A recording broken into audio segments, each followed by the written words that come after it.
मत्ती 24वें बाब की 28वीं आयत, जहां मुर्दार है वहां गिद्ध जमा हो जाएंगे।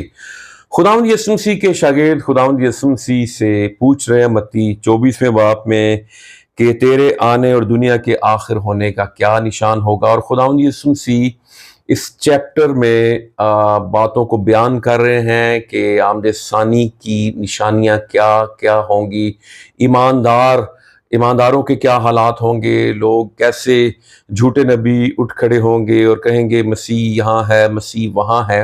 और एक ख़ास बात जो खुदावंद यीशु मसीह ने कही वो ये थी कि जहाँ मुर्दार हैं वहाँ गिद्ध जमा हो जाएंगे। मुर्दार जो मुर्दा चीज़ होती है, यानी डेड बॉडी।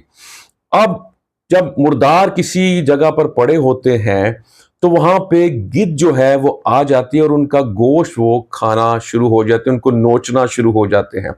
अब मुर्दार से यहाँ पे मुराद ये है वो जिंदगी जो मसीह के बगैर होगी, जिसकी जिंदगी में मसीह नहीं होगा। जो मसीह के बगैर है वो मुर्दा है, वो मुर्दार है।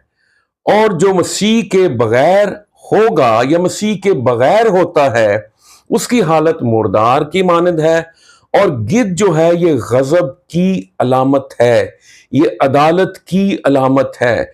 इसका मतलब ये है कि वो जिंदगियां जो मसीह के बगैर होंगी वो गजब के नीचे होंगी, उन पर अजाब नाजिल होगा, वो हलाक होंगी।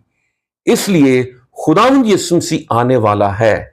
कहीं आप मसीह के बगैर तो नहीं है। अगर आप मसीह के बगैर हैं तो फिर आप अजाब के नीचे हैं, आप गजब के मातहत हैं। लेकिन जब आप यीशु मसीह को कबूल कर लेते हैं तो फिर आप गजब या अजाब के नीचे से निकल आते हैं और हमेशा की जिंदगी में शामिल हो जाते हैं और आप गिद्ध से बच जाते हैं। खुदावंद आप सबों को बरकत दे।